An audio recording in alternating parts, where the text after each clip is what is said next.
What's up, guys, and welcome back to the podcast. My name is Robbie Cassidy, and this podcast I'm excited to do. I'm excited to do all of them, but this one in particular, in that it was a request in a Q&A that I put up on Instagram, and it was about my path, my education, let's say my philosophy, thought patterns, resources, how I got to basically what I'm doing now. So I said I'd put up a little podcast on all these different topics and hopefully get to kind of talk about it so you have a better idea of where I came from and what I was doing. So I guess to start out, I'm obviously from Ireland, from the west coast of Ireland, from Clare, and I've always been involved in sports, always been interested in performance, and then obviously with sports come injuries, but I wanted to stay involved in sports at some level because I loved the competitive side of things, but I love the whole rounded side of the camaraderie, the community, the social aspect to it, and everything in between. So I did want to stay in that, and I was involved in sports myself from a young age. I played rugby, Gaelic football. I would have also done gymnastics, played volleyball in school, and then I started really my main one for years was boxing, and I started boxing when I was 5 years old with my father as my coach, and another man, Patrick McCormack, was also a coach of mine, and it was a small club in North Clare, and from there then I learned a lot about, let's say, mindset, recovery, training philosophies, what you should look at, the body itself, how adaptable it is, how the mind can control the body, and all the everything in between. So it was definitely I put a lot of what I learned and the patterns or the philosophy that I have into that as well, and in my own experience with that, because obviously growing up I had a lot of fights. And I mean fights in the ring now, and with that then I always came out learning something a small bit new, and I guess in a way it has shaped my philosophy around training and around rehab and around what the body can do. Now, educational wise, I did athletic rehabilitation therapy, and I did that in Athlone. I got an undergrad. And I spent a semester away in St. Louis when I was there, and I learned a lot working with a Division 1 basketball team about, I guess, what you can do or what they do in a different country, what high performance sport looks like from the inside. And I thought it was very, very interesting, the different modalities that they had and the different techniques and different way to use things. And I did take a lot from that, and I learned a lot from it, I guess, in different ways about like dealing with a high performance team or dealing under pressure or getting people back from injury quickly, and making sure that people are safe so they're able to perform for the season, and injury prehab or injury prevention, I should say, and prehab and all that. So it was a good insight. I started in the preseason with them, and we went all the way through then till January, or I should say the end of December, where I left them off at the end of that season. I went back to Ireland. And then after that, I did my master's in physiotherapy in UL, so in University of Limerick, and that was a 2-year master's that all again shed a lot more light on different things and how the body works, and how I guess when I went to UL, a lot of it really opened my eyes to the actual how the physical or how the cognitive and the emotional affects the physical. That was a huge part. A lot of before that I would have thought about the mechanical side of things. When you're rehabbing, you need to look at the mechanical. I obviously had a different understanding of how the body or the mind affects the body, but it was really with this degree that I saw all the research around it as well, and all the, I guess, different ways that you need to look at things, and how it's not just a linear path from injury to recovery, especially with long-term injuries. Throughout the years then, when I was in college in Athlone, I was boxing. I got a scholarship there, so I was competing, and I with that, I guess I had to figure out a way of training.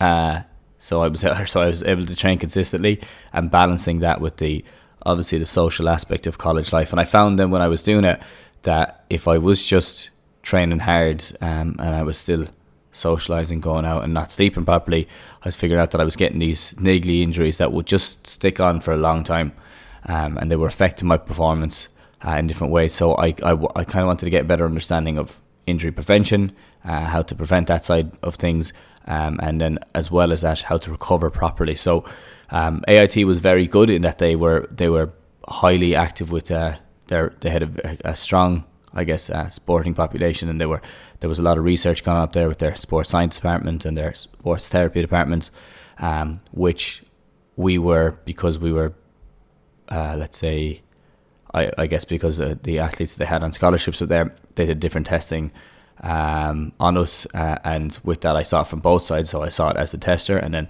I saw it as the person who was getting tested, her subject. So with that, I guess when you are looking at the different research that's going on, you're kind of wondering why they're doing different things, and it gives you a bit of an insight into, I guess, the different things you need to look at. Now, they were pushing, let's say, anti-gravity treadmills. They had cryotherapy chambers, stuff like that was new to me in a way, and I just was interested in it, and I guess I had an interest in how it would affect recovery, but I wanted to be clear on what actually would work and what wouldn't work and what was a gimmick. And coming out of college, I kind of started to figure out a lot more things that were more gimmicks than there was a lot more gimmicks than there was actual beneficial things. And with that, I started, I guess, looking at the natural side of things, and I started to look at it historically, how our body would have healed, or previously how our body would have healed without us being there. So without a physio being there, or a doctor, or somebody who could tell you what to do. And then I guess looking at animals and that, what we do if we get injured, how do we adapt to that, and then how do we get back to doing what we were doing before. So that sparked my interest in the stress and adaptation curve, and how it's such a huge part or component of our day-to-day lives. And you can look at it on every level. You can look at stress and adaptation from your training, where you go to the gym, you come back from the gym, and then you obviously recover, you sleep, you take your protein shakes, you eat properly, you drink enough water. But then you can also look at stress and adaptation in that you go to college, you go to lecture, basically you have to come home, you have to study, stress the brain, and then it adapts and it forms memories. And I found as well, I should say, that when I was going through my masters, when I was in my undergrad, I had an understanding of it, and I was big into the gym and that side of things. But when I was going through my masters, I was just, basically when you're going through a physiotherapy degree, they break it down into your like neurological, your respiratory, your cardiovascular. It breaks it down into all the different sides of things, or all the different aspects of the body, or systems of the body. And basically what I was finding is that every one of them, when you were looking at it from a rehab perspective, it needed to be stressed in some way to give it the chance to adapt. Just having it recover would mean that you would have this, not maladaptation, but it wouldn't get back to the state that you needed to be in. And that was a big one for me, is that, well, if you stress the lungs, they get better and stronger in ways, once you give them enough time to recover. When you stress the cardiovascular system, as we know, it improves your endurance.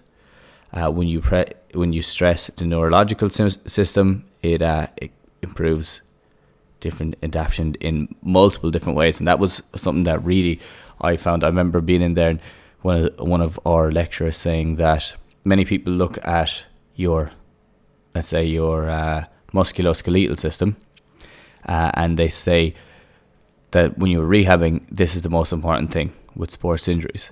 And they said, well, without your neurological system, this musculoskeletal system is useless. It's just a pack of tissue, a lump of tissue. So that really got me looking into how the neurological affects the musculoskeletal that bit more. And I started to really dig into it.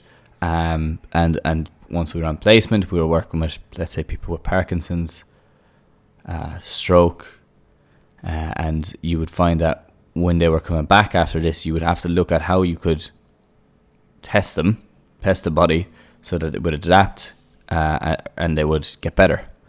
And I think that was a huge thing for me. It was a big learning experience when I was with those patients, watching them from the start, where they would come in, they'd really struggle to stand, or they'd struggle to reach or pick things up, and then as you were working with them consistently, then you'd retrain them on how to walk.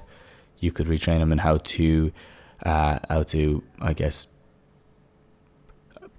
like you'd be doing smaller things like put pins in a hole, or it could be pick something up off the ground. It could be moving from a walk into a jog. It could be going up and down stairs. And when I was going through that journey, I was watching that there was points that you had to actually push people to do the best they could in that situation. And when you did that, and then you let them relax after it, and you let them go home and recover, then there was this obviously neuroplastic change. And I've talked about neuroplasticity in multiple other podcasts, but it's basically your brain's ability to change, which was an eye-opener for me, that I just thought we were dealt with what we were given initially with the brain. But as with anything else, when you stress it, it changes and it adapts to that. And these neuroplastic changes then obviously would cause different parts of the brain to start interacting. You would grow these new, I guess, neurons, and with that then they would start to relearn how to walk, how to climb stairs, and how to move on a day-to-day. But when I was looking at that then, and I'm going to stick on this tangent just for a second, when I was looking at that then, I remember I got scalded once, and this was a big one for me one day, in that when I was in there, I was working with a patient, and I was looking at them strictly at the start when I was on my placement, let's say my neurological placement. I was looking at the patient, and I was looking at it like, okay, well, right, they're not able to stand up here now, so we need to work on the strength of their quads and hamstrings and calves and hip flexors and glutes and all that. And I was saying that, okay, if we get these stronger, then they'll start to improve at this activity. And I was working in a gym at the time, or in a couple of gyms. I was working in one in Gort, Powerhouse Gym. Excellent one if anyone is around there, to definitely jump in with the guys. And I was working in one in Limerick, Fit 100. And also, if anyone is around that area, a very good gym. And a good atmosphere around both of those gyms. But because I was working in those gyms, I had a knowledge of all these different exercises that you could use to target these different muscle groups. And I was like, okay, well, it must be, if you have these different exercises and you have these different like muscles that are quote unquote weak, well, all we need to do is build them up and they'll be good to go. So there was one of my lecturers was in one day, and I had all these ideas of how I'm going to build strength. And at the end of it, I thought I was after doing a great job, and he stood outside and he just basically scalded me in the fact that I didn't do anything that was functional specific to what the person was trying to get back to. He was like, you did all the right stuff for exercises and building muscles. He's like, but functionally that doesn't make a difference when that person needs to stand up, okay, because their neurological system is what's going to take care and control of them moving and standing up. And for your body to stand up, it needs to coordinate a lot of muscles. It doesn't need them to be extremely strong, but it needs to coordinate all the right muscles at the right times. And that particular incident for me was a massive one. That was a real eye-opener where I was like, okay, well then with these, when you're looking at injury or rehab, you need to look at how you can make it functional in a way, relevant to what they're trying to get back to. I'm not just talking about some random functional mad stuff that you see on Instagram where it's functional training and there's a fella standing on a Bosu ball doing a squat. Like that's crazy. That's just nothing. I don't see the benefit of that at all. But when you're looking at it functionally, like that could mean that getting someone back to running, and doing different types of running drills or sprinting drills or cuts. It could be that when someone tears an ACL, instead of getting them just doing all these leg extensions and hamstring curls and squats and let's say RDLs and all that, it actually means getting them dual tasking, jumping, landing, looking at a ball while they're doing it when they're fatigued. so the body is able to adapt to it in these different situations. And that's why that was a huge, as I said, had a huge impact on me at the time. And I'm kind of just thinking back here at the moment of different things that would have stood out, and that was a huge one for me. Is that if you look at it at a neurological level, and in a way, a stroke patient is a perfect example, unfortunate example, but a perfect example of how the body relearns. Basically, with a stroke, a certain part of the brain lacks blood flow, and for lack of a better word, dies, and so they can't use that part of the brain anymore. And then with that, they have to regrow different neurological pathways so that they can start to use a limb again.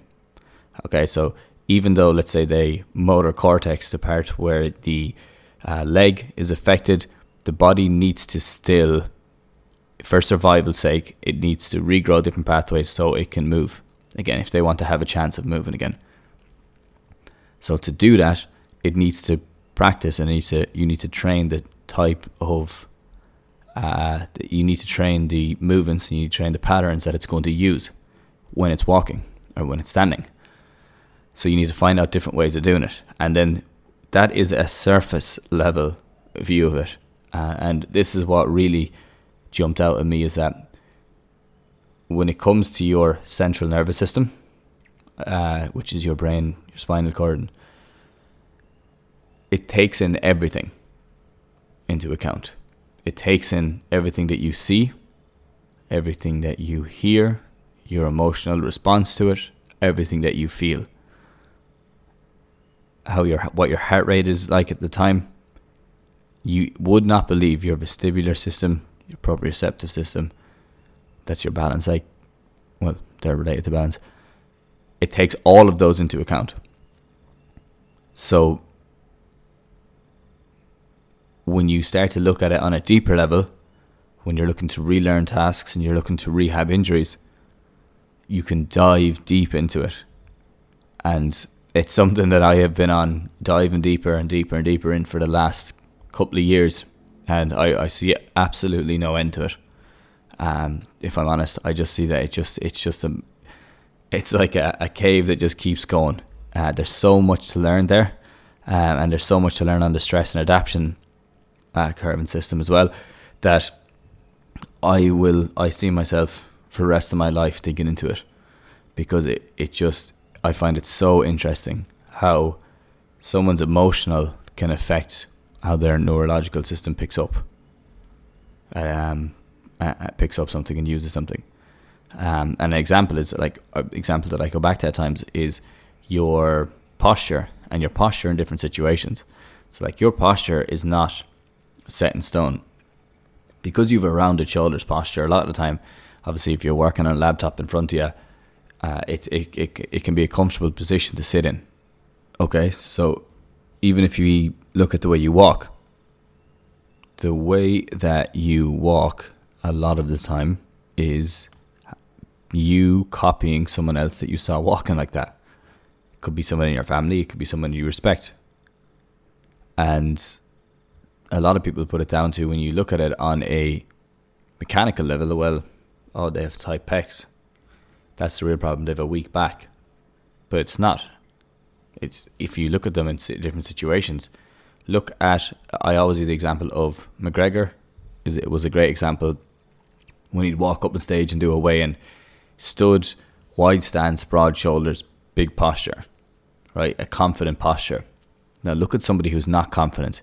They can be extremely confident in one situation, but when they move to another situation, that posture changes to a closed off posture where they drop down, turn their feet in, and make themselves a bit smaller. And that's a neurological shift. Okay, it's a neurological and an emotional shift. It's an emotional shift, I guess, first, because they're not as confident, but then neurologically your body changes how it presents itself. And the same is with like breathing. You'll find a lot of the time people who struggle with back pain, when they think they're going to go into a movement that's going to cause the pain, and people with chronic pain, their breathing rate increases. So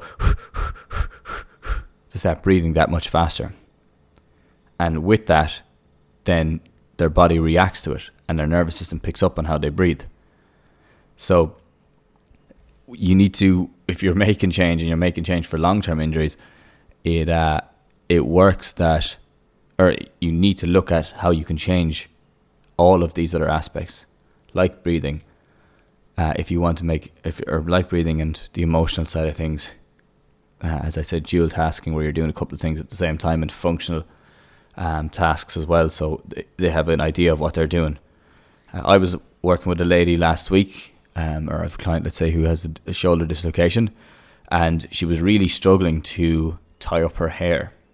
So what I said to her on one of the calls is, she said, I've been doing this exercise for ages, trying to get my hand behind the back of my head, or even hold stick behind behind my back, and it's not working, and it's not making any improvement. I still can't tie my hair. So I said, right, let's make a very simple change.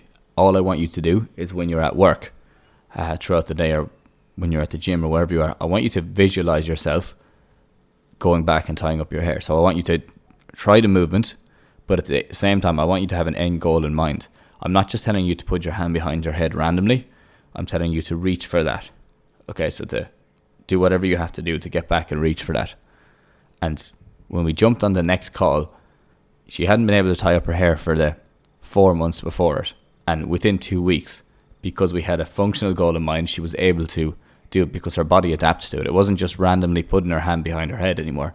There was actually a functional goal of what she had to achieve there. So her nervous system had started to change and adapt to that. When I think of another example, and this is kind of tying into the pain side of things, and I'm very, very interested in pain as well, and I'll talk about that in a while, because of the fact that pain itself is not directly related to mechanical issues, and it can be related to a lot more. And because of that, then you need to look at what the lot more is, what everything else is, and how that's affecting it, because that can affect someone's experience, their experience with rehab, their experience with let's say their job. It can impact how they get through their day-to-day life, and if pain is out of control, then it's difficult to make change. It's difficult to rehab. So in another situation, it kind of brings me back to this idea of, I talk about it a lot in other podcasts, so I won't go into huge detail on it here, is that idea of sensitivity and how your body gets sensitive to pain. And I remember I was working with a lady earlier in the year who was really, really struggling to, still working with her now, so she's been on board for over 6 months, and we're continuing to make change, and we continue to make change. To be honest, at the start, it was to get back walking. That was the plan. It was, we need to try to get back walking, because she was in so much pain from a bulging disc in her back that was touching off a nerve. She just wanted to be able to get out of the house and walk, and even look to get back running. That was kind of her main thing. Now, with the goal has completely shifted, and the mindset has completely shifted to going climbing Kilimanjaro next year. Huge shift there, but it was because what we did is we kind of looked at different aspects of life and how it was affecting her. And honestly, that was from everything from work to her role, her identity, and then we looked at different movement patterns, beliefs, attitudes, and how all those things affected her. And we isolated them, we picked them out, and we started to change them. And from that, over time, you notice that slowly but surely, week in, week out, she was improving. And I told this story before, is that one of the biggest things at the start was that she was highly sensitized to any movement, for multiple reasons, not just because of the bulging disc, because there was a lot of other stuff going on as well in her life. And so she was sensitized to a lot of movement, couldn't really even reach overhead, couldn't touch the ground, was struggling to do any of the exercises that I gave her. And I said to her, okay, so I said, basically, let's drop everything that we've been doing. I said, because we're pushing here too hard, and things are kicking back and they're not working. So I said, for this week only, I want you to focus on putting on a song that you like every day.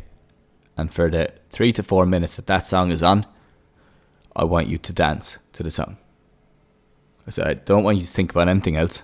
I don't want you to think about what you have to do after, or I don't want you to try set up anything before. Just stick it on your earphones, on the radio, whatever it is, and just take that time to yourself to dance and enjoy yourself. And I had the notes still, because the app I use, you can add notes of the change that made in her life. And it was a release for her when we discussed it after. And as I say to anyone who jumps on, is that like I can't do anything here in terms of I can't make any change, physical change into that to your body. You're the one who's doing all the work. I'm literally only facilitating that. I'm only helping you to realize what you can and can't do, and then I'm maybe adding a few exercises here and there and making sure that what the plan is going, or that everything is going according to plan, and having a bit of a plan of where we want to get to. But you still have to do all the work. And just by this little introduction of the dance, she was able to the next week get back out for a 15-minute walk, because her pain levels came down significantly, because the body wasn't in such a state of just high alert all the time. She had little portions throughout the day that she was able to relax. So why did I go into those different details? Well, the reason is that your neurological system takes everything into account, and your mood is a big one as well. So I said functionally you have to get back doing stuff. That's why the girl was like, go back and try to tie your hair, and I want you to visualize that and imagine what you're trying to do. And then with the other lady, it was a huge emotional issue that she was having a lot of things going on, and she just needed a release so her body could relax.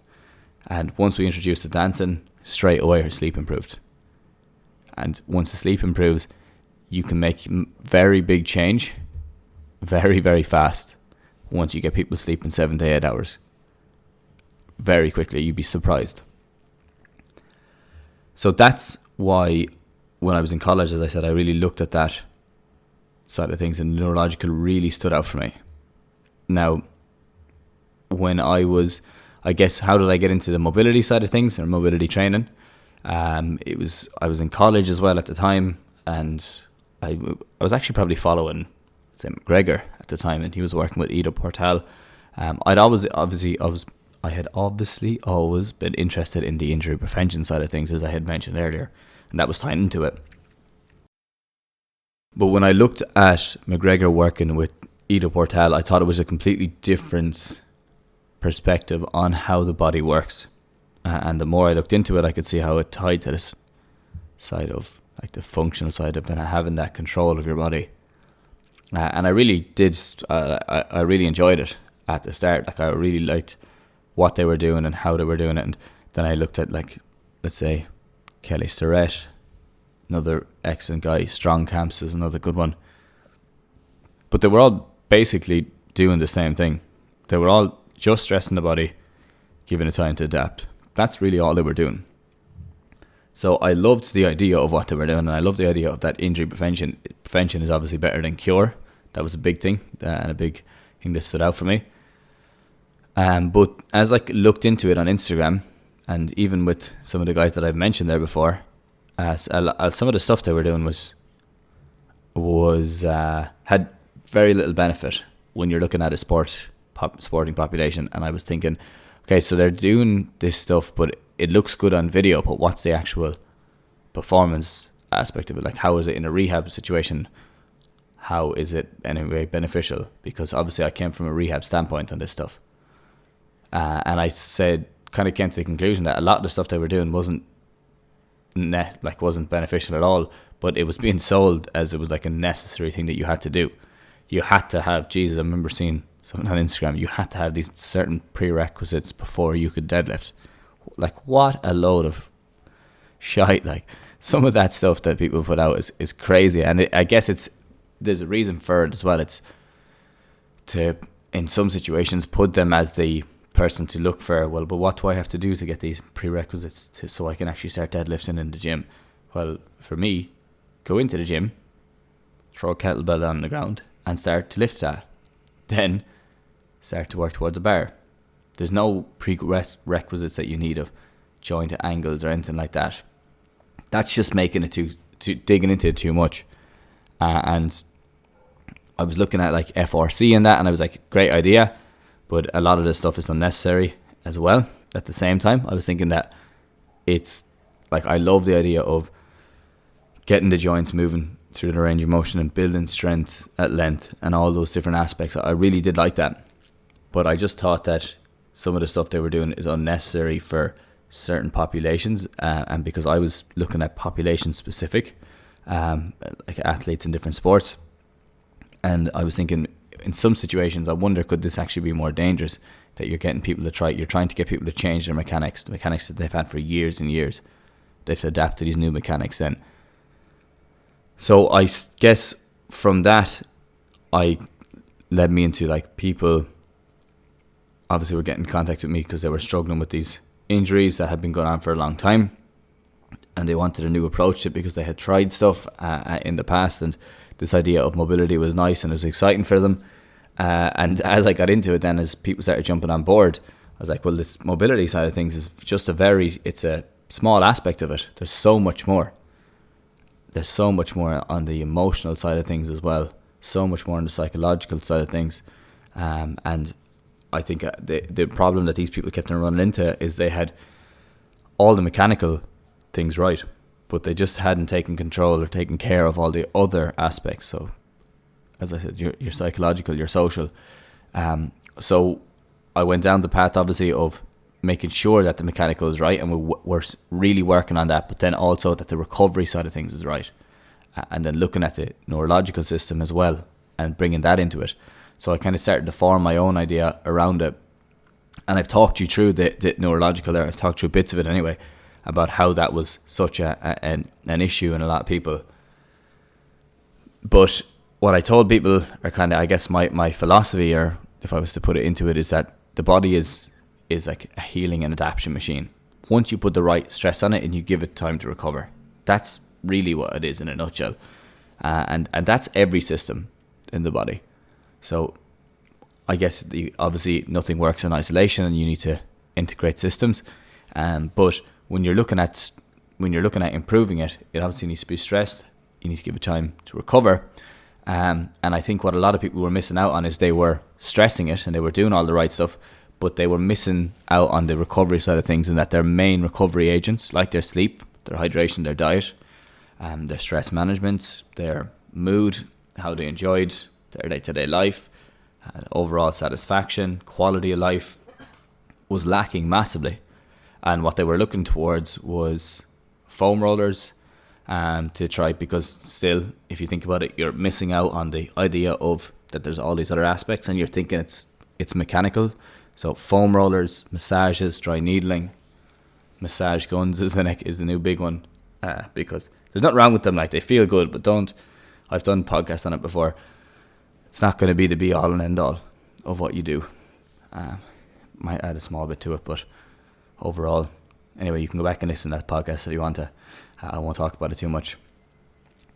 And then, I guess, because I was in a very lucky position to jump on again. I was in a lucky position because the amount of contacts that I had with clients was triple and quadruple what a normal physio would have with clients. And I think that gave me a different insight into what I could do. When I initially started out, I was chatting to people, everyone, like twice a week. And I was on a long phone call with them, and then I was on a WhatsApp check-in. So, as I was said, while over a 12 or 24 week period, I was chatting to that person a couple of times a week, while I felt that maybe other people or other practitioners were only getting the chance to speak to them every 2 weeks for a 15 to 30 minute block.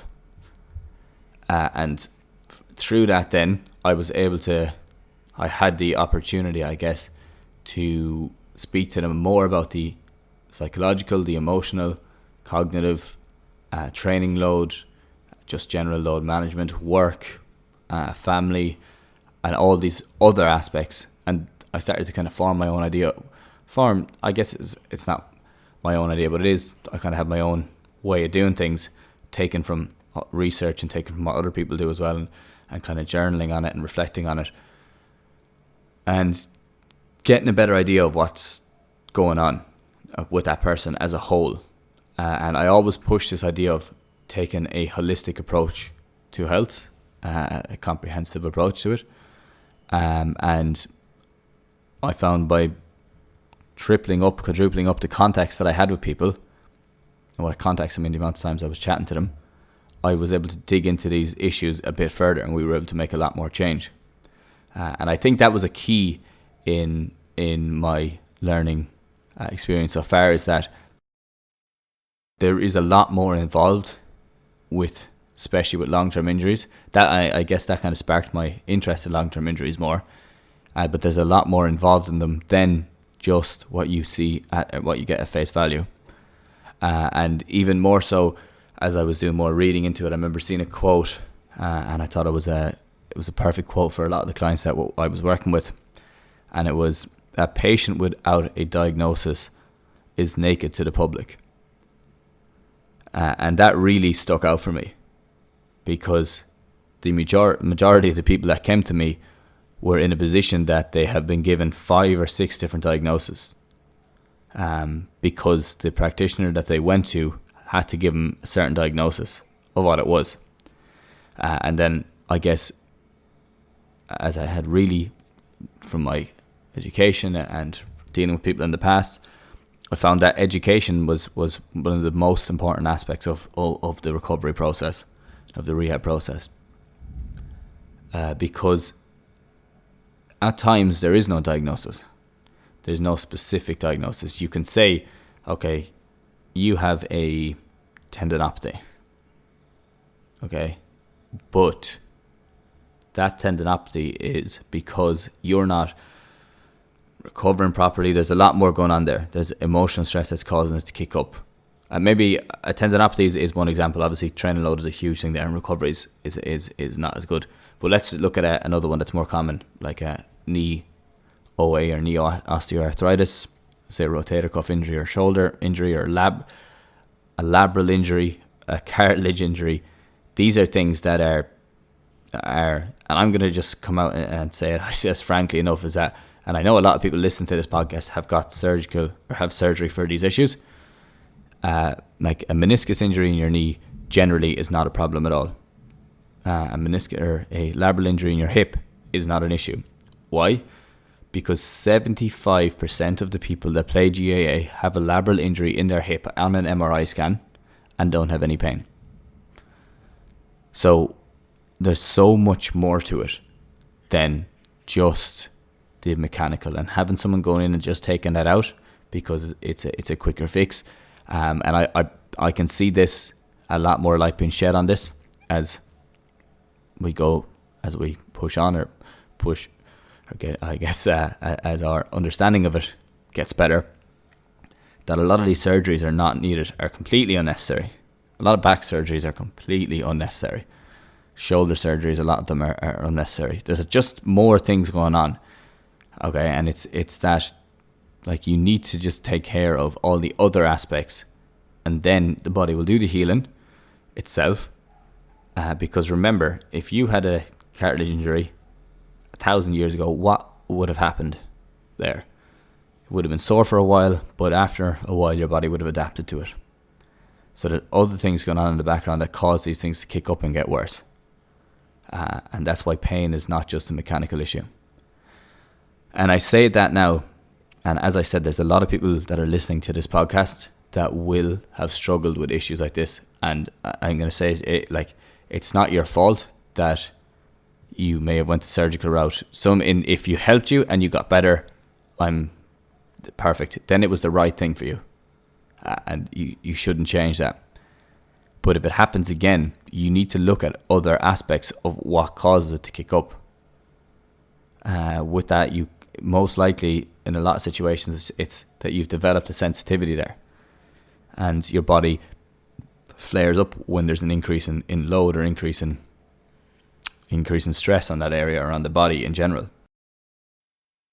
And with that, having that knowledge in your arsenal and being educated and knowing why you're doing something or why it's kicking up means that when it does kick up, you can make change that very fast. And it's been an eye-opener for a lot of people I've worked with, in that we've kind of hit a point that, like, along the stage, I always say there's like, it moves from a rehab to performance side of things, and the goal is to get there as quick as possible. And they'll be just like, oh, it was like a light bulb went off. I realise now that I had slept shite the night before, I was studying for an exam, or I had a presentation due in work, there was things going on in the background in relationship, all these other aspects, and I was training hard, and I didn't take that into account, and that's why my knee was killing me. Or that's why my hip or my shoulder was killing me, or my back. And getting that understanding is massive. It is really, if you're looking to make long-term change, that's the most important thing, is understanding it. Well, yeah, understanding it and then putting a plan in place that you can be consistent with. Because consistency really is the most important thing. Once you have an understanding of what's going on, you need to be consistent, because everything then will work. Even if you're consistent at one thing at a time, you'll still make a lot of change. Because as we come back, that the body is strong, it's adaptable, it's a healing and adaptation machine, as I've mentioned before, and we need to change our habits and change our behaviors for it to improve and to give it the best chance to improve. And a lot of that was just from trial and error. When I look at it, a lot of my philosophy to date, my thought patterns, is through trial and error, and it will continue to evolve. I know if I do this podcast, and I have done, if you listen to my, let's say, mobility notes, I've done podcasts, I just call them mobility notes, and I talk about it, and it's funny because it's evolving each time I do one. It changes, and I'm going to continue to do them, because it changes. My philosophy is changing, and it's, as I said, I guess changing is the wrong word. It's evolving, and I'm getting a better understanding of different things and how much of an effect they have on it, and how much effect they have on the body. And I will continue to do that. I know I'm really at the start of this journey, as opposed to anywhere near the end of it, because I do love it. I have to say, I really enjoy it. I enjoy looking into these things in more detail. I love jumping on calls with clients. It's one thing that I can say. At the end of the day, I am happier for doing it every time. Even though I could be drained and tired and just think, Jesus, things are not working this week. But I definitely notice that I am happier every single day when I do it. And I get a lot of fulfillment from it. So it's something that I will continue to develop, I think. I know. And I'd be interested to see what different paths I go down with it, because my path to date has led me to here, and I would love to just keep developing that. I know there was one question, it was looking at resources for different people that I look into, and different books and different podcasts or whatever, and it'd be very difficult to put them all here in one place, or to name them all. But I guess what I like to do is I like to take things from other disciplines, like completely different disciplines. So like, let's say Chinese medicine, neuroscience, alternative medicine, spirituality, Buddhism, all these different aspects, and then try merge them. One thing I enjoy doing is taking something from both extremes and then forming my own interpretation, because when you go far enough one way, you usually come back around the other way. And because of that, like a lot of the opinions that people have on the extremes, it's nice to take those into account, because then you can see where you may feel they're right and where they're wrong. Usually people aren't completely wrong. Usually they have something that you can take from that, and you can learn something from everybody, I feel. Another thing I took, another quote I remember seeing, or it was even my father may have said it to me before, it was, if everyone is walking one way, it's important to look to the other, because just falling in with the crowd, you can miss everything, or you can miss a lot of things. So it's important to understand why they are doing it, but always look the other way as well and see what you can pick up from that. One book that has stood out for me a huge one on stress specifically, and on recovery. If you're looking to get an idea of the underlying principles of recovery, the book Why Zebras Don't Get Ulcers by Robert Sapolsky is excellent. It's detailed. There's no question. It's detailed. It talks about every system under the sun in the body, and it's definitely more on a medical side of things. He's able to break it down perfectly, but may not be for everybody. It's a small bit like a textbook as well, but it's definitely a good read of getting an understanding of how the nervous system works when it comes to stress, and how the body works when it comes to stress and adaptation. Other people, I think Adam Meekins, sports physio, is excellent on Instagram, and I definitely would love to get him on this podcast sometime. He's one guy that's on the extreme of abusing a lot of people and what they're doing, and he definitely makes you keep yourself in line, because he's in line with the research. Hannah Moves is excellent. Stop Chasing Pain is good. He's very, very good, actually. I should say he's excellent. He was on this podcast a while ago. I don't know exactly what number it was, maybe 35 to 40. And he as well is very, very, very good for integrating different systems and integrating different disciplines. And I love his approach. So if anyone is interested, check that podcast out. He talks a lot about his approach and how he does different things. I guess he's for a guy who is, I don't know, he has maybe 150, 200,000 followers, very humble, very modest, and well able to articulate his ideas. So I would check that out. Huberman Lab podcast is excellent. That's Andrew Huberman. He's a neuroscientist from Stanford, steeped in research, really well able to articulate what you need to focus on. But it's, as I said, it's neuroscience stuff, so it can be very detailed at times, but it's excellent. I would look at that. Ben Greenfield is another extreme. To be honest, I'm naming the extremes right now of people, because it'll give you a better idea of what you can look at then, and you can kind of form your own interpretation.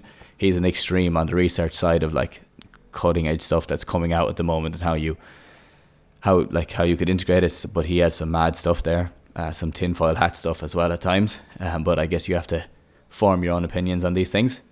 And a book that I've been reading a lot, going through, is just looking at things like Man's Search for Meaning is a very good one. I know a lot of people would have read that.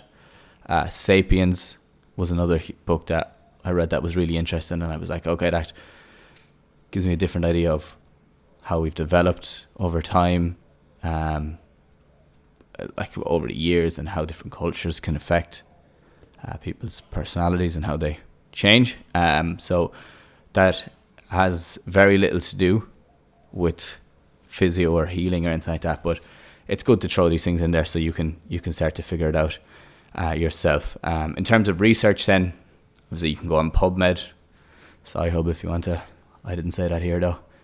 That's just a thing for getting papers. But yeah, research, I'm big into biopsychosocial model at the moment. I'm kind of looking at next level stuff as well, what the next thing is to come out, and I want to get a better understanding of that. I'm at the moment, I don't want to say developing, but I'm getting a better understanding of how the physical, cognitive, emotional, and all that affects the body, and spiritual affects the body. So there's a lot there as well that I need to still dig into, and I'm still chatting to people out here. There's a lot of people out here that are interested. I'm in Bali, for anyone who doesn't know, who are interested in that type of stuff. But yeah, guys, I don't want to go on too much more, because I want to leave it at that. I don't want to draw it out too much longer. I think that we've covered enough in that, and at least then after that you'll have a good idea of what I'm talking about and the different stuff that I guess my path, education, philosophy, thought patterns, resources, all these different things. And from that podcast, I hope that you have a better understanding of how I don't want to say how I got to where I'm at, but I guess my path and the way I think about things at the moment, especially in a rehab situation, a rehab sphere, because it's something that I'm going to just keep going down and developing over time. I have a lot more to learn on it, and I feel like I'm just at the start. I feel like I'm at the bottom of the steps at the moment and still climbing my way up. I have an understanding, I have a pretty good understanding, I feel, relative to the general or the normal person, or to a normal person, but there's so much more I have to go into, and I look forward to doing it. And I like this podcast because I can document it as I go along the way. But I will leave you all on that one for now. If anyone has any questions on anything, if they're more interested in what I do, I actually didn't talk about building the online at all and working online. That could be for another podcast down the line. But I guess I did actually talk about it a small bit on a recent podcast with one of my best mates, Owen Dobbins. It's a couple before this one. We talked about getting everything set up online and how that works. So if anyone's interested in that, definitely check it out. But I will leave it on that for today. I'd love, guys, if you could share this on Instagram if you enjoyed it, if you took something from it.